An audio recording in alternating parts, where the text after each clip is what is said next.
What you doing down there? I ran by it and then I heard a little and looked back and there you were in the water. But that's pretty hilarious. Hey, welcome to week 4 of Ironman training. And this week is called Active Recovery. Now, I know what some of you might be thinking, and it's, hey Steven, isn't active recovery an oxymoron? And, well, yeah, it is. But let me give a little backstory. Now, I've trained for a lot of races on multiple different platforms, including Garmin, Nike Plus, Training Peaks, and some others as well. And something that each of them teach you is that you have to be able to learn to recover while you're being active. So, for example, you can't go full bore the entire time doing an endurance sport. So you have to be able to know that you can back off the pace and recover a bit so that you can get back up the pace later. That's really important, not only for your body, but to understand mentally too, because if you know that you're getting fatigued, but you can back off the pace and recover, then you know you can go for a long time. And obviously, that's important in endurance sports, right? So in essence, that's the point of the training this week.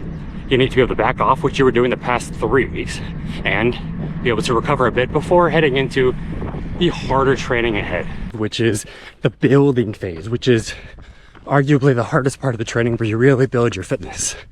So that's what I'm doing. This bike ride today is significantly easier. It's only a 36-minute bike ride with some speed intervals in between, pitching off between some moderate to hard efforts and some rest, but it's a little bit shorter. So you still get in the work, still get in the training, but you're gonna recover a bit before heading into the harder parts of the training. That's it for this bike ride. Pass it back to you, Steven. Those of you who followed along last week may not be surprised to learn that, yep, I sought out another trail run. I just couldn't resist. And even though this is supposed to be an active recovery week where you do the same number of workouts but significantly less volume, I decided, I don't know, I thought it'd be really fun to get on the trail and do a bit of a longer run. I'm only supposed to do about 45 minutes or so, but I was like, you know, why not do a half marathon, you know, just for fun?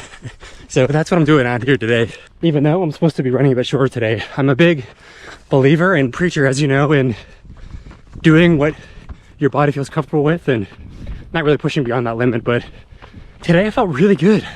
I had an off day yesterday and felt the recovery was sufficient to be able to do today's run and also still not be too toasted by the time I start building next week. Plus, I really want to treat today's training as a celebration of sorts.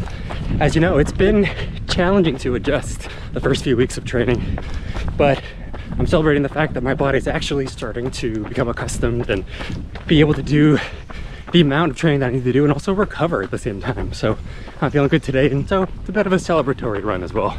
And as for the swim, we've got about 2,300 yards of endurance and technique type swim, so lots of different types of drills, but I'm gonna get to it. But as always, thanks for joining. Catch you in the next one. Some geese over there. What's up, guys? How we doing? Yeah, same.